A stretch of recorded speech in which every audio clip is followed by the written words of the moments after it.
Hey, everybody. My name is Angela Taylor, your host for Unlocking the Club. And today I want to start out by talking about our relationship with how we feel about being judged or judgment. And this has been something that has been coming up in conversation with clients and friends and family quite a bit recently. And about a week and a half ago, for the Super Bowl, hopefully all of you watch the Super Bowl. I'm a big sports fan. And so you certainly know that the Super Bowl is a big deal on my annual calendar. Well, about a week and a half ago during the Super Bowl, I actually was traveling. So I missed most of the Super Bowl. And I was heading through security during the halftime performance by Rihanna. And once I got through security, checked my cell phone, I had a bunch of text messages from some friends and group chats just talking about how incredible this performance was. So I couldn't wait to get to the gate, get on my computer and just check out the performance and just to look at Twitter and see what people were saying about the performance. And I was amazed that literally 10 minutes later, once I finally was able to settle in at the gate and started to get on Twitter to see what the reaction was, it wasn't necessarily centered around this amazing performance, apparently, that Rihanna had at the time, just showing and demonstrating how extensive a number of hits that she's had over the years and how long her absence has been on the music scene, how much we've missed, how talented this particular artist was. There were a few of those comments sprinkled in on my Twitter feed, but most of the Twitter feed was centered around judgment of how she looked. And it was fascinating to me around whether she was pregnant or if she was still carrying a little bit of baby weight after she'd had her baby about 9 or 10 months ago, apparently. And I was just fascinated about that was the discourse. We were missing the excellence that was on display and centered around someone's appearance. And it just had me thinking about, from Rihanna's perspective, how does she muster the courage to show up knowing that people were going to be commenting on her appearance? And it has me thinking about what are those moments that pop up for each of us individually where we decide whether to show up or not, whether to say yes or no, when there's a fear of being judged that creeps up in the back of our mind. And I don't have a solution for you. It's just something I've been pondering, something that I think conflicts all of us at some point, where there is this fear of being judged that may have us decide not to take on a project, may have us not show up for a opportunity, may have us say no to something that was offered because we have a fear of failure, perhaps a fear of being judged as not good enough or not looking a certain type of way. And Rihanna, I'm sure, knew that there was going to be some judgment. I'm sure she was aware that there was going to be commentary about her performance or about how she looked. And my question is, how can we all show up as powerfully as Rihanna did in that performance where she dropped the mic? Something for me to continue to consider for myself, and I hope you all consider for yourself. What would be required for you to show up powerfully despite or in light of any external judgment that may happen? Well, that's another topic for us to talk about on Unlocking the Club, and we certainly will dig into it more. Today, I am so thrilled to be in conversation with someone who is doing some amazing work. Our special guest on today's episode of Unlocking the Club is Dr. Artika Tyner. Welcome to the Unlocking the Club podcast, where we host honest and direct conversations about journeys of access, personal truth, and reclaiming space. We share our truth so that you can find the key to own your truth, honor your journey, and reclaim your space. Grab your keys, your wallet, your phone, and invite your friends to meet you at the club. Here's your host, Angela Taylor. Today on Unlocking the Club, I'll be joined by Dr. Artika Tyner. Dr. Tyner is a passionate educator, author, sought-after speaker, and civil rights attorney. She's committed to training students to serve as social engineers who create new inroads to justice and freedom. In recognition of her leadership and service, she is the recipient of more than 24 awards that include Women in Business, American Small Business Champion, International Educator Citizen, and American Bar Association Difference Makers. Dr. Tyner is an award-winning author of adult and children's books that include the books Justice Makes a Difference and The Inclusive Leader, Taking Intentional Action for Justice and Equity. Dr. Tyner has also founded Planting People Growing Justice Leadership Institute, a nonprofit organization committed to promoting literacy and diversity in books. Thanks for tuning in today as we unlock the club with Dr. Artika Tyner. Artika, thank you so much for joining us today. How are you doing? Very well. Thank you for the invitation. Absolutely. It's so good to be in conversation with you. I look forward to hearing more about this journey that you've been on. It's been several years since we've been in conversation. So looking forward to that and curious, we just read your bio. Incredible. You've done so many amazing things in your community. And what is missing from that bio? What else do we in the audience need to know about Dr. Artika Tyner? I think one of the most important things to know is, where are you from? Oftentimes we ask, how are you? We ask about the Super Bowl or about your favorite sports team. But this question of, where are you from? That's the cultural link and the thread that goes from generation to generation. So I am from the Rondo community. That's my hometown here in St. Paul. And what that means for me is both hope and courage. Hope, because as my ancestors migrated north, that they had a hope and a dream for me. They hadn't even seen a manifestation of me yet, but they knew that as they would migrate north, it would open up more opportunities for them to create businesses, to purchase their first homes, and to tap into that Black excellence and genius in ways that we could not imagine. And I'm the direct beneficiary of. So when I think about where I'm from, it's both inspiration and responsibility. And that guides my day-to-day life. And if you don't know anything about the Rondo community, we are not alone. There are over 1,000 documented cases of racial removal that are connected to our infrastructure system in the United States. So although you may look at freeways taking you from this place and that place, for communities of color and African Americans communities in particular, it also led to trauma and displacement. But we take that pain and those challenges, and we create those embers of hope of restoring the economic hub of our community and making an even greater impact. Well, I appreciate that perspective of where are you from, of kind of reframing that, because so often as people of color, when you hear that question, it's said in a way that is debilitating and demeaning. And how you just phrased it is extremely powerful. Just listening to you say that has me leaning in and saying, like, where are you from, Angela? Like I need to dig into that and be clear about that. Like, can you talk about that juxtaposition between those two ways that statement lands with an individual? Yes, where are you from can almost seem accusatory depending on who's asking the question. It can lead to that microaggression or micro invalidation that you're not from here by asking that question. But the reason why I start with it, because we can re-own words, we can re-own purpose. And I take that, where are you from, to come into the space and say, we are here, despite the challenges that we face, despite the roadblocks and the impasses. We are here to tell our story and to write our narrative on our own terms. So I take it even when it comes in the negative side of saying, you do not belong, or you're not a part of this team or this culture. And I still redirect it to say that I'm here. My ancestors fought for me to be here. I have the seat at the table. I'm going to own it, and I'm going to make a greater impact. So that way, the next time you hear that question, where are you from? You know that the answer is coming from that sense of greatness, a purpose, and unwavering determination. All right, Dr. Tyner already dropping dimes here and unlocking the club early on, because literally that is what we are intending to do with unlocking the club, is reclaiming our power.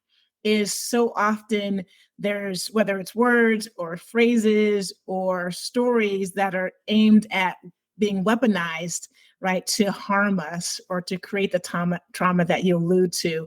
And we can reclaim our power and own it in a way that is inspiring. So I'll ask you, you talk about the Rondo community, about being about inspiration. What inspires Dr. Artika Tyner?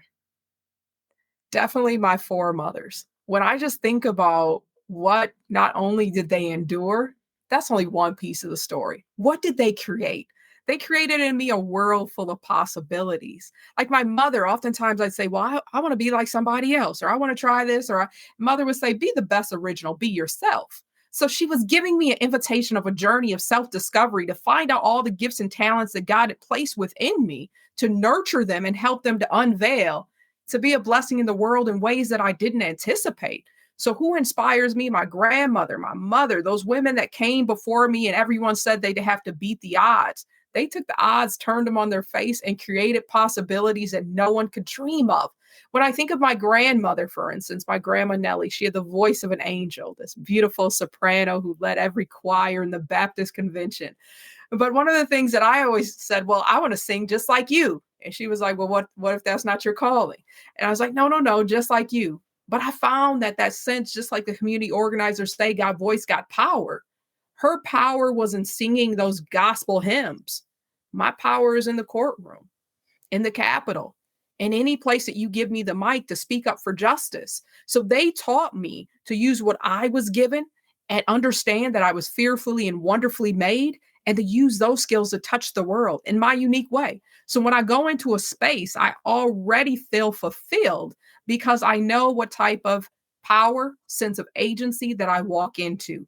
And also, they encourage me to explore. The greatest gift that they gave me was reading and an invitation to build my own library since I was a little girl. My grandmother used to take me every week to the Salvation Army to buy a book. So I had my allowance. If I worked hard, got a couple dollars, and I could buy books. Still yet today, that love of reading opened up my eyes and my heart to creativity that I never could imagine. So when I think about who inspires me, what comes to mind is a poem from Dr. Maya Angelou. When she talks about grandmothers, she makes a declaration that I come as one, but I stand as 10,000. So when I walk into the room, I stand with those four mothers who helped to pave a way for me to be in each space that I walk into. Wow. Woo. Preaching today. And I get curious, you mentioned that your grandmother Nellie said that your power is in the courtroom, and you discovered that. Was that always the case? Right? Because you can show up powerfully, you can do all your due diligence and your work and get all of the good degrees, but we also understand that there are systems and structures that want you to think that, but that don't actually actualize that. Yes, I think that's the greatest challenge that we all face. We aspire for things like justice to be an absolute truth of something that maybe we're entitled to if we worked hard enough on the case or if we prepared enough. But we know that words like justice, words like peace, and even hope requires action and requires a commitment. And it may not be something we achieve today, but we keep working towards it each tomorrow. So when I think about what my grandmother grounded me in was a sense of determination and purpose. And it was also a lesson that I learned from Justice Alan Page. I'm also a Page scholar. Yeah. And one of the things that I heard him talk about in a speech one day was this idea of you first have to master the rules of the game. And I'm like, of course, he's saying this because he's an athlete. But if you were listening and in tune to what he was really saying, is that you learn the rules.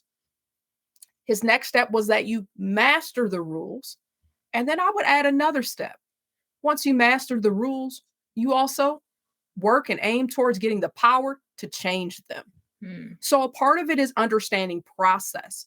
What I could change 20 years ago as a young professional may have been my attitude or my peers. We were the young attorneys, the young people emerging out of law school. But today, I'm uniquely situated with a different dimension of wisdom, understanding, network, all those pieces. And at this point in my career, I know the rules and I know the discrepancies. But all of a sudden, the tables turned a little bit because I have the power to change them. Nice. So as we look at what Alan Page said, so learn the rules, master the rules, and change them. I'd love to dissect each of those steps for our listeners who may be at different stages on their own journey. So that first stage where you're learning the rules, who did Artika Tyner need to be, and how did you need to show up to learn the rules and feel whole and seen and heard and valued? For me personally, I had to still be the best original be myself, but in a way of learning some lessons and some willingness to learn. Because I had to learn, if we're looking at something, I'm a civil rights attorney. And when I think of the context of that, I primarily work on racial justice and gender issues. I'll use a sports metaphor to set the context of what I'm referring to. When you're thinking about systems and structures that are trying to maintain their power in the status quo, they'll tell you, show up for hockey. That's the game we're playing today. But the realization, and they knew long before they gave you the invitation, that you really had to be prepared for tennis. You get there and realize it's a tennis game and not hockey. Many young professionals and many folks from what we call quote unquote marginalized populations would get discouraged. I learned how to gain the versatility to be ready for every game that was presented. And what did that mean? Did it take a lot of hard work and dedication? Of course it did. But I knew that the rules depended on who was making the rules and the context. So I had to be ready with enough versatility not to get discouraged every time there was a challenge. I think that's a part of where many people struggle. When there's a challenge, you feel like giving up. When there's a challenge, it looks impossible. I had to take challenges and turn them on their face and say, okay, so next time we're ready for hockey and tennis. How? Oh, Girl Scouts honor, we're prepared. And you don't know what you're prepared for, but you have to be prepared. Now, within that, some will say, well, that creates additional stress and pressure. Of course it does. Me still being the youngest, the only person of color, the only woman to walk in the doors, yes, that takes a different level of preparation. But it also helps to yield to those other steps that we're going to talk about. My ability then to transform the rules. That way, the person who comes after me doesn't have to deal with those same challenges. And notice what I'm going to say. They can go further, faster. I'm not like the average mentor, and I'm not looking for the average mentor even for myself. The example that I give people is like David and Saul. David and Saul had the perfect relationship from the onset until something changes. There's a tension where they say Saul slew thousands and David slew tens of thousands. Saul should have cheered and danced. But if you don't understand mentorship and your role in changing the rules and creating new opportunities, that creates fear. And in this case, in this scenario, it also creates the seeds of distrust and hatred, even per se. Where am I getting at with all this? That you're changing the rules and engaging in the rules so you can celebrate the accomplishments of people coming after you. There are many of things that I challenge that I won't reap the benefits for, probably even in my lifetime. But somebody else can come after me and go further, faster. And when they do, and they defeat 10,000 giants of racism, 10,000 giants of sexism, I'm going to cheer them on. Yeah.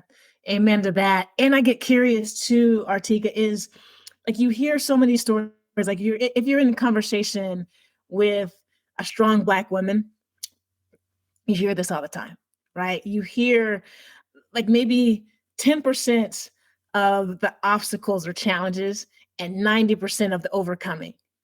Right. It gets back to, in your backyard, Dr. Resma Minikin, who talks about, right, my grandmother's hands. And you look at her hands, you see the strength in those hands, and you see like how they were shredded by picking cotton.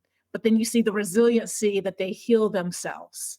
And I think that is typically the story of strong women in general, but certainly the strong Black woman.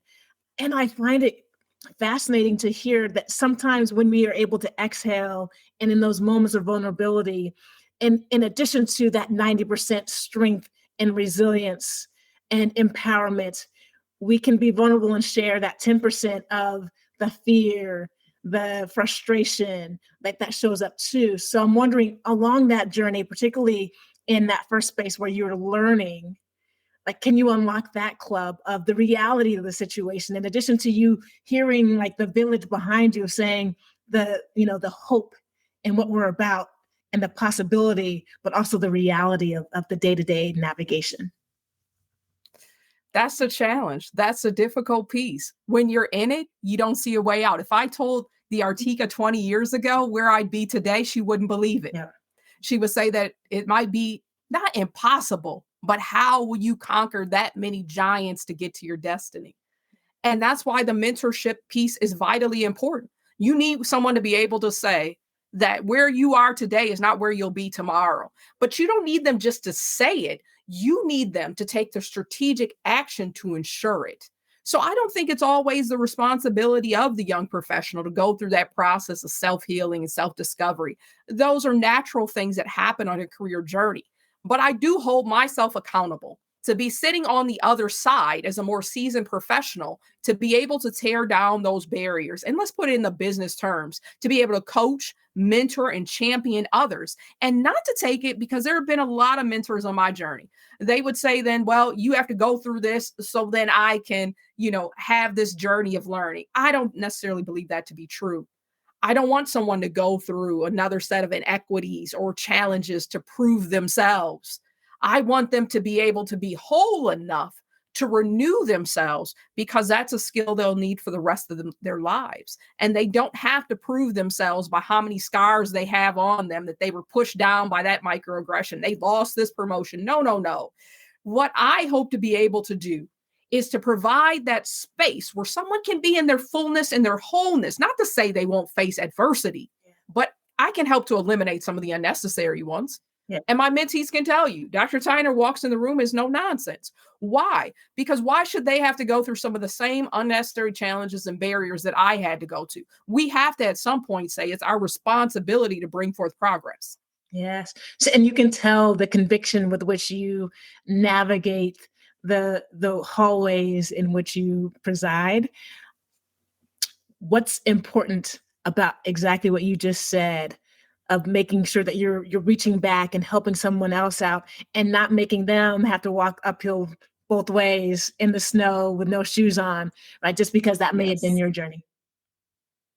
I think it's a piece of that progress because by alleviating some of that pain and trauma, my hope is going back to that mantra that I teach all my mentees, you're supposed to go further, faster. They can put their attention somewhere else and they can do something that oftentimes I don't know why it seems so radical, but they can take some time to refresh and renew because that's where the creativity and the innovation unfolds. A part of, and Toni Morrison characterizes this best, when we talk about racism, a part of racism is the art of distraction. If I can keep you so distracted from unveiling your full potential, unveiling your full genius, what can you accomplish? So my hope is to be able to provide those spaces where someone is not always met by every distraction, that they can really take time because time is a finite thing with an infinite impact. Yeah. So they can take this finite thing called time and refine their skills, refine their tools. In my field, of course, maybe it's learning a new area of law and innovating its delivery using AI. I don't know what it could be, but if you're so busy fighting against every ism, you don't even get the time to create. And that's what I would tell my younger self. I would say withdraw. And I'll talk about this a bit more when I reflect on my experience in higher education, because I thought there was no power in withdrawing, that you're supposed to just constantly fight. This process of leaving higher education was one of the best journeys of my life. And at first I thought, oh, that reflects that you didn't win, that you didn't beat down every barrier, that you didn't fight every racist comment that your boss made towards you, your dean. But then as I reflect on it all, in retreating, I wrote 34 books. In retreating, I was able to build new platforms, social enterprises, help other people strengthen their business ventures. Why is this important? Because going back to Toni Morrison, if I'm always distracted, I don't have the energy to create, to build, and transform these systems. So who was it, in your estimation, that defined your decision to leave higher education as retreating? I had to decide. At first, I was bitter and frustrated because it was decided for me. Basically, it was a decision that your position's been eliminated. We closed your center. Good luck to you. Now, my younger self would have taken that as both a slight, an insult, and another act of racial harassment and discrimination. My more seasoned self said, pause and think about the whole picture. What has nourished you? The students. Where can you find students? everywhere. So will you compromise yourself and your well-being because of your love of students and miss a greater opportunity to teach all over the world? Mm. Was there, as you're ruminating on that, Mhm. what was the catalyst to you making the decision that, like, I can do this anywhere? Like, do have a global classroom. My students themselves, Mm. because they notice the dissonance, this uneasiness. And they kept saying, "What's next, Dr. Tyner?" I kept thinking to myself, how do they notice this? Like, they're like, "What's next? There's something else you're supposed to be doing. What's next, Dr. Tyner?" And as they asked what's next, it allowed me to retreat and start thinking, what's next if there's no limits or no boundaries? Right. What's next if it hasn't been shaped and defined yet? What's next of a possibility that I haven't even seen? So it was that sense of the first female head of state, President Ellen Johnson Sirleaf. What did she say? If your dreams aren't big enough to scare you, they're not big enough. So all of a sudden, even my students started to ignite as they asked those questions of what's next. What they were saying is live in your fullness. Even if they didn't fully understand what they were saying, they're speaking to my spirit saying, live in your fullness. Discover your own platform. Yes. If this platform is not made for you, and it's that simple notion, if love is not being served here, you need a new table. So I made it very clear with leaving the university, I will miss my students, but I won't miss higher education. And I won't miss my institution if you want to be specific, because love wasn't being served there. The opportunities were not available in ways that they should have been based upon the color of my skin and my background. We have to acknowledge that. So I would also give people the challenge of how long do you stay in a space where love's not being served? How long do you stay in a space where love's not being served?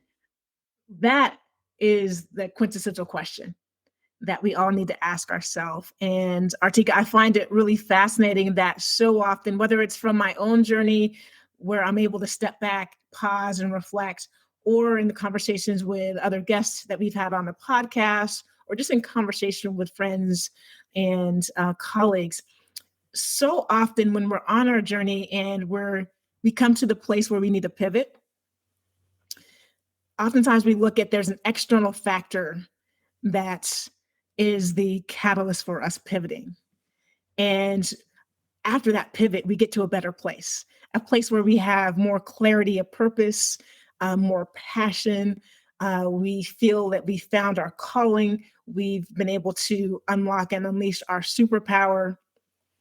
But without that catalyst, without that reason why we need to move on, move forward, move away, we may still be in the same situation that we've been in for the last decade or so, where we may be happy, or we may be moderately happy, or we may be thinking like the grass isn't always greener, so let me stay where it's safe.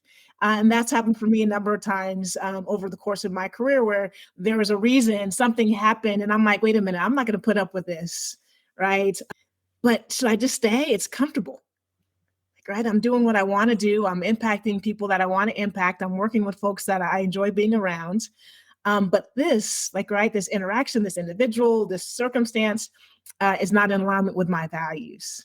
And once you pivot, you're like, wait a minute, like, why didn't I leave earlier? Why didn't I make that decision sooner? What did you learn about yourself? Because you've been in higher ed for a long time. What did you learn about yourself in that process? Because it may not have been when you were in the weeds. It may not be necessary as much now, but in the motion that you had in making the decision in that transition, I imagine there's an incredible amount of information that you learned about yourself, not just the system and the structures that we're operating in and abiding by, but about how you have chosen to operate in those systems and structures.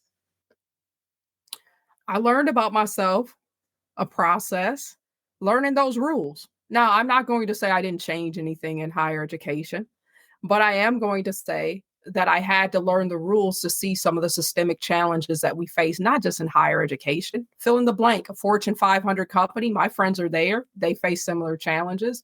nonprofit, wherever you are, government. But what you have to learn is something about yourself. And I had to learn that zero tolerance related to the values that resonate with me. And when I'm talking about love, I'm not talking about just a sentiment or emotion. I'm talking about the values of the organization. For instance, higher education, our core value is supposed to be what? Serving the public good. Why do you stay at an institution then that's not serving the public good? Is a question I had to ask myself. Our next piece, of course, is about serving our students. You then have to ask yourself, are we then helping to inspire and to motivate our students to challenge themselves and change the world? You start asking questions. So what did I learn about myself? Once again, that you need time for renewal and reflection, to pause, reflect, and grow, to ask some vital questions about yourself. It was more about me than about the institution. The institution is secondary to a process that would allow me to sit somewhere that I don't feel comfortable, I'm not appreciated, doesn't align with my values for that long. That was me. And so when I think about me, I now am more determined to take the time to reflect on where I am as more of a daily accountability measure. Where am I? Are you making an impact there? Does it align with your values? What are the outcomes? And then here's the question that we don't like to ask. Is that a good use of your time? 24 hours in a day. I know Mary J. Blige says we have 25/8, but she was just being aspirational. We have 24/7. Right. And once you start narrowing that down, 24 hours is not a lot of time. 365 days is not a lot of time. You have to ask yourself, what are you doing with it? And why do I say that? Because look at all the healthcare disparities and challenges that Black women face alone. Each day is a gift because we still need to fight for our very existence, whether it's maternal health, whether it's related to breast cancer that disproportionately impacts us, heart disease, you name it. We still have work to do, and we're fighting impediments that try to take away our very existence. So why would we give our time away? So I had to hold myself accountable. It's easy to point the finger at the institution or someone else. I started pointing the finger at myself and started to understand one thing, that I had control over my destiny, and I need to start using that control. So, Artika, one of the things that's captivating me about the strength that you certainly must have had through this journey, but that is on display today in our conversation is, I just wonder, for high achievers, you always think about, we focus on the next thing, the next action or activity that we can be in. And we very rarely pause and think about how we are actually feeling, because that's like noticing and being able to name how we are feeling or how we're being in that moment is so important to the next step that we're about to take or that next action that we'll make. And so I wonder for you, as you look back at all of those moments, those ups and downs, the ebbs and the flows on your journey, what was the feeling that allowed you to get through? Yes, I think the feeling that allowed me to get through every obstacle is having faith. Faith in those things that I couldn't see. No one would have thought. I'm a first generation college student. That means first generation law student, master's student, doctoral student, first everything. So I got to be a trailblazer, not only for myself, but everyone in my family that came after me. In fact, inspired my mother. When I went to law school, she earned her master's degree at 60. Oh, wow. And then when I went to, when I was going through each process, finishing up, and she earned her BA when she was 50 years old. So over a decade, she goes from, first generation, and now we're second generation to bring somebody else under the fold. Why do I bring this up? Because that's the faith that we can endure to inspire somebody else. And then they inspire somebody else. So a ripple effect. And I can't sit there and benchmark myself based upon even what I've seen so far. There are plenty of people that I look up to and serve as a source of inspiration. Powerful Black women like Ursula Burns, tearing down barriers as a powerful Black CEO. The list goes on and on and on. Fannie Lou Hamer organizing and standing up in her political power and in her voice. My list can go on for days and months and years. But one thing that I can say with certainty, the faith to know that my journey, I don't even know if I can express it in words yet. So there was no way that I could limit it or hold myself down or say you haven't accomplished everything yet, because just being here is an act of resistance. Just being here is determination. So I think it goes back to that sense of, for Black women, we're always worried about so many other things. Take a moment to just be. And just being, there's some success there. Yeah. All the barriers that are against us, to just be and to just breathe is a very active resistance. And I own that. So I didn't have to define every step of the way. I know my coaches and everyone gets frustrated with me, your 5, 10 year, 15 year. Let me just be. And the world will unfold and the opportunity will present itself. It'll beckon itself to me. Yeah. To say, you're here and you're ready now. Well, when you exhale and you allow yourself to just be, what is that like? For me, it's a celebration. I mean, that's what I do my best work. I can hear the voices of my characters, whether it's the children's voice, the young 8-year-old Justice, maybe she's giggling, or what makes her smile. It gives me a chance to hear the creativity, even from, as I talked a lot about my foremothers and the ancestors, it makes me think about from whence I've come. If my great-grandmother Ruth could come from, what it looked like wasn't possible in Alabama, a life that she feared in many ways. If she could come from that and to make the journey, and I'm here and I'm birthed from that lineage, I think the question is, what can I not accomplish? So I don't try to name it anymore, because whatever's presented to me, one of the things that transformed my life was going back and traveling to Africa and trying to understand my roots and my heritage. And one of the places where I found myself, and my friends will tell you quite well, I never have an agenda. It shocks everyone because they're like, you're so organized, and on a professional basis, you account for every minute. I do. But on my personal level, I let the journey guide me. And I ended up in Ghana and got an invitation from someone to go out and visit a library. I was like, sure, anytime you say the babies, I'm right there. So I was like, don't even ask. I'll be there with books ready to read whatever you all need. But the highlight was the trip was meeting our king, Odenahall Koto III. And I'll never forget it. Just the way that he carried himself, how deliberate he was with his words, the vision that he set forth. And the one thing that he also taught us is about our heritage, from whence we've come, of the Akwamus being the conquerors of all conquerors. Once you understand that, what do you have to fear? Yeah. But more importantly, understanding, all of a sudden it made sense. Purpose, community, and destiny all aligned in that moment when I met him in 2016.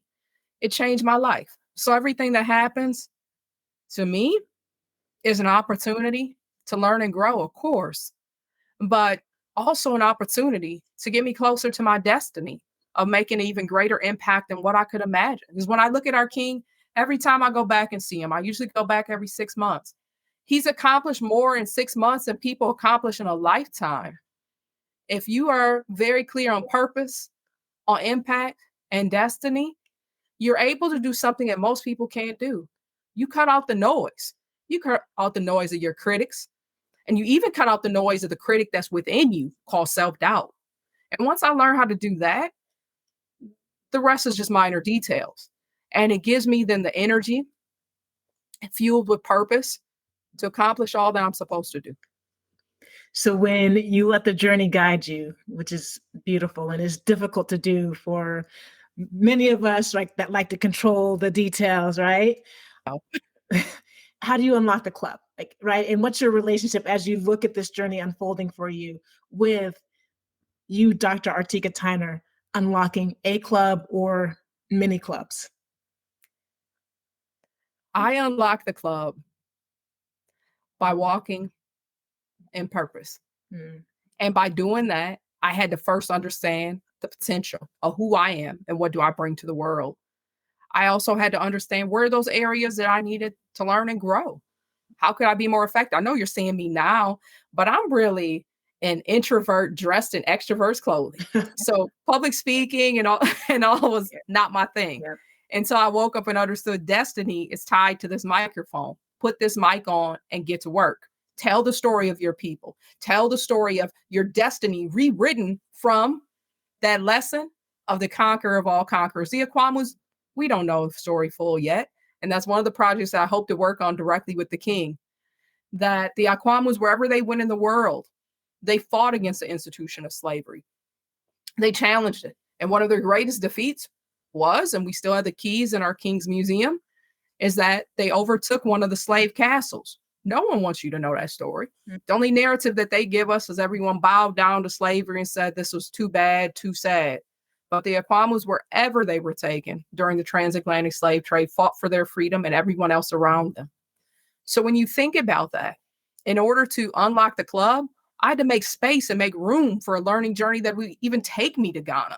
I had to make space and room for a journey that would say it's more important to understand your heritage and spend time doing that than doing the next thing related to law or public policy. You could always do those things.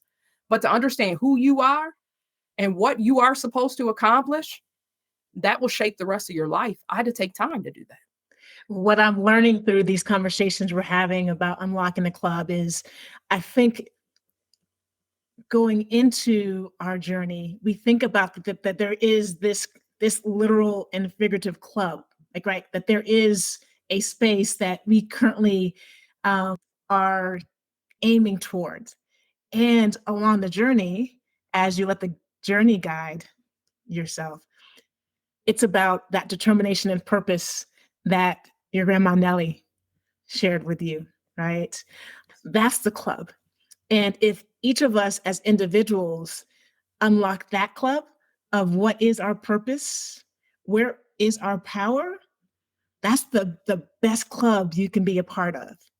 That's the most impactful place you can reside, right? That's the most joyful universe in which you can then go back and have an impact and bring somebody behind you. But that's truly unlocking the club. It's not this C-suite, office suite, right?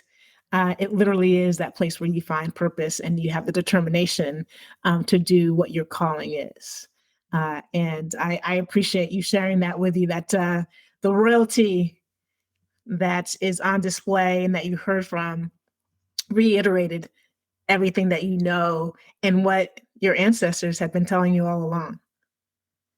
It did. And it showed me that no matter where you're situated, maybe that club is in the C-suite for you. Yeah. Maybe for somebody else, it's in academia. Wherever you are, you just take that key, though, and you own it and you create change with it and you use it skillfully. If that's not the right key to open the door of destiny for you and the people that you care about and the change that you want to do, get the next key. Yeah. And I wish somebody would tell me that earlier. Exactly. Get the next one. Get the right one. Yes, because I think what we thought, like if you think about Justice Page, right, and the learn, master, and change, is learn and master is about somebody else's club. The change is converting it into the club where you can feel like you're at home and yourself, like, right? And that is, and hopefully where you find home is beneficial to others who have things in common with you, similar lived experiences, maybe inside of similar identities, but who also can be the beneficiaries for the work and the journey that you've been on. Which is wholeheartedly agree. Yeah, awesome. Well, so many more things to unpack with Dr. Artika Tyner here on Unlocking the Club, and we will be right back in a moment on the Back Nine.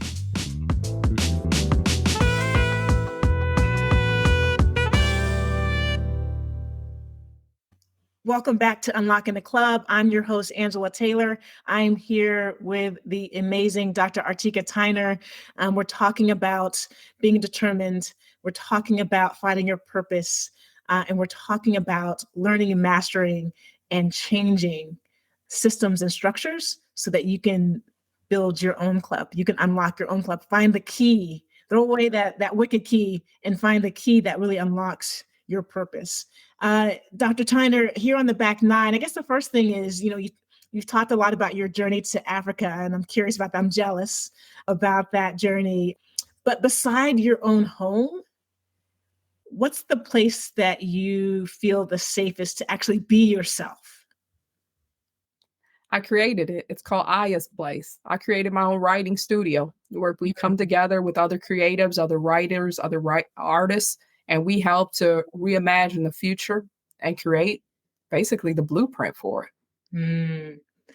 And what's safe about Aya Studio? It's a place where we can come, bring ourselves, bring our ideas, bring our vulnerability, bring our hopes and dreams. And one of the things that I asked the designer to make sure was a part of the overall concept was that it felt like Africa. To me, that feels like home. Feels like home. So, and the decorum and everything that we created that essence of home. Mm. When I think about just in observing you and having had the opportunity over the years to somewhat get to know you, there's so much strength that shows up in your presence. Right. And I think that oftentimes we see individuals and they project so much confidence. Right. You talked about being an introvert that's operating in an extroverted world. And you do it quite well. I wonder if there's a situation that you walk into with trepidation every time. That's a good question. Maybe my younger self did. I Mm. mean, anything that would require me to get outside of my comfort zone, do that public speech, share my poetry publicly, all those things. But I would say once I made the determination of this idea of being myself 100%, it hasn't happened since. Now, this is not to say, because then a few of my mentees go, well, you don't get nervous ever. Of course I get nervous. Sure. But being nervous and confident are two different things. Yeah. Being nervous might just be about the experience. It might be sometimes when I'm on a stage and there's 10,000 people looking at me. Yeah, your nerves kick in a little bit. But coming in with the confidence to know that I'm coming in with not myself, but I'm coming for a purpose, it has changed everything night and day because I know why I'm there and I know what my mission is. So showing up 100% you, being authentic, what's something that you refuse to hide then? I've refused to hide the fullness of me. Mm. So I'm probably one of the only professors that my students met that will do a whole lecture on DMX, Michelangelo, Picasso, all in one. Because I can bring the classics, I can bring contemporary culture, I can bring all these things together. And so when I think about that, I taught a whole class on Marvin Gaye, how inner city blues helped us to understand the complexity of race and poverty and intersectionality in ways that students kept thinking to themselves, is this a Motown class or is this a leadership studies class? Maybe it was both. But the reality of it is, by coming in and being myself, I'm then able to not have to hide. You can take it or leave it. But the reality of it is, if I'm hiding, I can't allow you to take anything from the learning experience. All you're seeing is a representative of me, and you haven't seen the fullness of me. Yeah. You remind me of, this was years ago when Oprah was getting ready to, I think, end her show, her daytime show, and she was turning 50 and she had that special, and she just talked about the power that she found in herself when she turned 50, because it allowed her to not care, like, right? Be unapologetic about how she was showing up, because it was going to be 100% authentic and didn't have to try to craft and mold how you show up, which can be, again, exhausting to how you think others need you to show up, but you show up fully, and then therefore you have a greater opportunity to have an impact on folks through that. So I love that that's how you show up in the classroom, and I would love to take that Marvin Gaye class. I can imagine that would have been a lot of fun. You talked earlier about, you wanting to sing, I believe, and being told that that's not where your power is. Your power is in the courtroom, is what you discovered. Mm-hmm. Mm-hmm. What is your superpower? Ooh. Now you're asking the person who loves Justice League, just watch Wakanda Forever. You're like, you just opened us up to another hour together. Nice. But I'll tell you, my superpower is related to two things. My ability to be willing to learn. And even when I'm not certain, even when I don't have the right answers, when I'm supposed to have the right answer. As a professor, you're supposed to have certain answers as a researcher. Yeah. But to go on that learning journey, I think about Minister Malcolm. Malcolm X talked about he's for truth. And he brought forth this dichotomy that truth doesn't belong to one individual. It's a journey that we go on for learning and engagement with love and compassion. So I'm telling you, really, my strength finder right now is my superpowers. So learner, and that leads you to the second piece. Okay. I'm relational. My hope is, and I really learned this, and it manifested in my life after traveling to South Africa on many occasions. This idea that Archbishop Tutu talked about is a gift from Africa of Ubuntu, that a person is a person through others. So what type of relationships am I creating? How does my very existence help to change and bring us closer to those values of a shared humanity and common destiny? Who am I? What am I bringing to the world to make it a better place than how I found it? So those are superpowers in the sense of bringing together my own Justice League and being very crafty with my technique, because I'm always willing to learn more. Well, when you think about what you're bringing to this world, and you think about where we currently are in this point in time on our journey, and the spaces that you in particular navigate on a regular basis, what's a story that you think needs to be told? The story that needs to be told is we're stronger together than apart.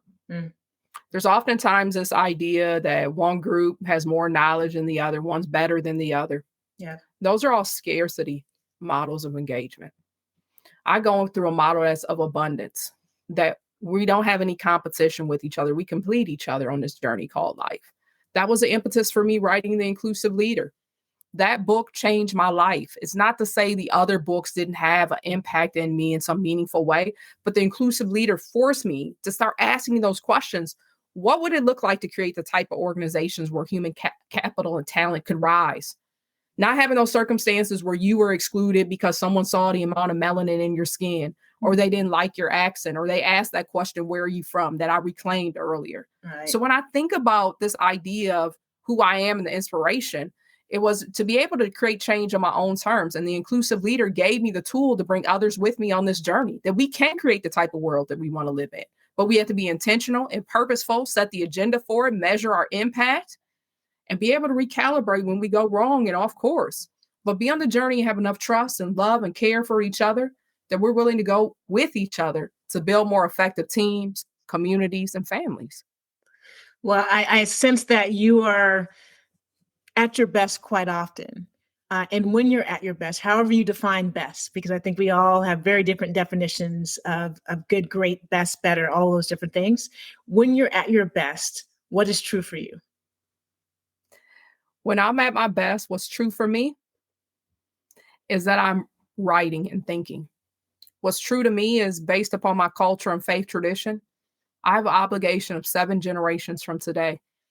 That means that I have to make sure that they inherit a better world, whether it's looking at environmental justice, whether it's looking at where's our moral compass, whatever it may be. But when I'm at my best, I'm thinking about them. Not today. I'm thinking about how my decisions impact the future and how I can use that for the betterment of society. And once again, I know we're seeing things like the NAP ministry. We're seeing things that encourage rest. Yeah. I'm typically at that place when I'm well rested and when I'm on the banks for some reason of the Atlantic Ocean. So when I'm in Ghana, for some reason, it's like the water and the rhythm of the water and the sound speaks to me. It's almost like the ancestors are saying, keep going. Although it's not audible, I can feel it. And if I think about everything that I've done in about the past decade and going back and forth to the continent on a routine basis, it's allowed me to be able to write. It's allowed me to be able to reimagine and create the type of world that I want those generations to inherit.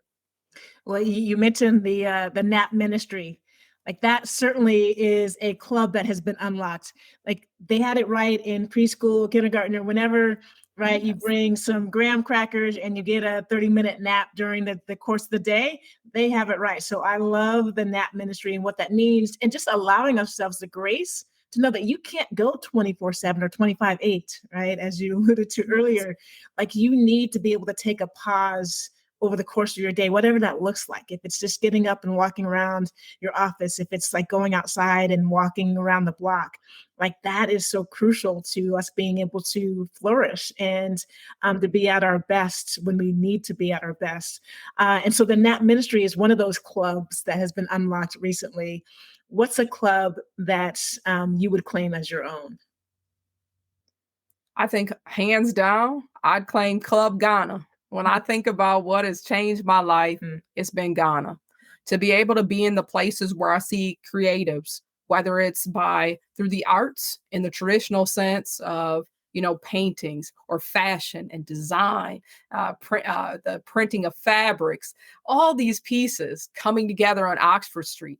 The food, whether I'm eating wache, fufu, jollof, I'm getting hungry talking about all these things. But the club that I unlocked there is my own Wakanda.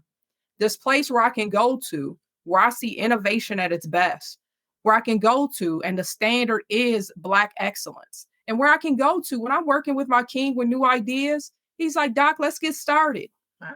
Sometimes we can't unlock the club because we're sitting amongst so much bureaucracy that we can't get one step done. Yes. But having the liberty to be able to create and innovate on how we're delivering education, STEM education in particular, building libraries, medical centers, all these things that take people their whole lifetime to do, to know that there's people that are moving in real time to make an impact because they have a sense of urgency about change, has given me a different lens and vantage point of the world that we can change it, and we can change it right now. We can change it right now, right? And it doesn't have to be, we don't have to boil the ocean, right? We don't have to do anything magnificent. We just need to do one thing on a regular basis, right? And step in that direction. And Dr. Artika Tyner is certainly unlocking that club and many clubs through the work that you're doing. I appreciate you so much. Thank you for joining us on the show. Where can our listeners or viewers on YouTube find you, Dr. Tyner? And are there any projects that you're working on that we need to pay close attention to? Yes, you can find me on my website. It's my name, artikatyner.com. You can find out information about my books, resources about the projects that I'm working on. If you're wondering what's currently on the horizon, a few things. First of all, I just launched 100 Black Author Challenge, that I also own my own publishing house and bookstore. So it's important to me. We talk about diversity in books. Let's create it. Let's not wait. Let's make sure that we create those mirrors where Black children can see a positive representation of themselves on the pages of books, and those windows that Dr. Rudine Bishop talked about. This idea that all children can have the ability to build those cultural bridges. So why wait is often a challenge that I give myself. We decided to take action. So we will train, inspire, and equip 100 new Black authors by 2033. That means that we're holding ourselves accountable to not talk about what we need, not to critique the publishing industry, but to say, what can we do? What's in our hands to make a difference in the world? And then also expanding our Leaders or Readers program. I built that program out of necessity, that far too many of the people that I work with, my clients in prison, learn how to read while in prison. That's unacceptable. But it's a reality. 1 in 4 American children cannot read at grade level by 4th grade. They're 4 times more likely to drop out of school. And if you drop out of school, you're 3.5 times more likely to be arrested during your lifetime. We know one of the ways that we can end mass incarceration, and that's by promoting reading and literacy. So join us, help support the work, buy the books, get engaged, host a book drive, whatever it takes. But let us not only focus on it for ending mass incarceration, but think about the window of possibilities that we will open as each child turns a page of a book. Amazing. I love what you're doing. I look forward to sharing that information with our listeners, supporting your efforts, staying in contact with you so that you can let us know how we at Unlocking the Club can help what you're doing. Much success. That's such an important mission, and is basically fulfilling the dream that your family, as they headed up to the Rondo community in St. Paul, Minnesota, set out for you. And it's a blessing and it's a beautiful thing to observe. So, Dr. Tyner, thank you so much for joining us on Unlocking the Club and sharing your story with us today. Thank you. Honored to be here. Well, that was another amazing episode of Unlocking the Club. Thank you to Dr. Artika Tyner for joining me on the show and sharing your journey and your vision and your mission and passion. We look forward to hearing more about the amazing and remarkable things that are in store in your future. For all of you that tuned in today to Unlocking the Club, thank you so much for continuing to support us. We love sharing these stories of amazing people doing amazing things, who are willing to share not just what they're doing, but who they've had to be along the way. And one of the things that resonated with me today in the conversation with Dr. Tyner was the thought about letting your journey be your guide. And that requires that we all trust ourselves, trust our instincts of knowing when to say when to say yes, when to say no, when to move forward, when to pause, when to move on. And so let your journey be your guide. And I hope that your journey brings you back to Unlocking the Club and bringing a friend or two or three to subscribe to our podcast. If you haven't already, make sure you go over to Facebook and join us on our Unlocking the Club Facebook page so you can keep up with any of our upcoming events and activities and programs. And please spread the word with your friends and colleagues who may enjoy learning from these remarkable individuals that we are lucky enough to be in conversation with on a regular basis. Again, for my Unlocking the Club team, we thank you for joining us and look forward to being in the space with you next time here on Unlocking the Club. Until then, be well. Thanks for listening to Unlocking the Club. If this conversation resonated with you, subscribe to our podcast on iTunes or your favorite streaming platform so that you can experience every episode. And follow us on social media, where you'll hear about future guests, access special features, and connect with this amazing community. Head on over there and let us know how you are unlocking the club. Until next time, peace.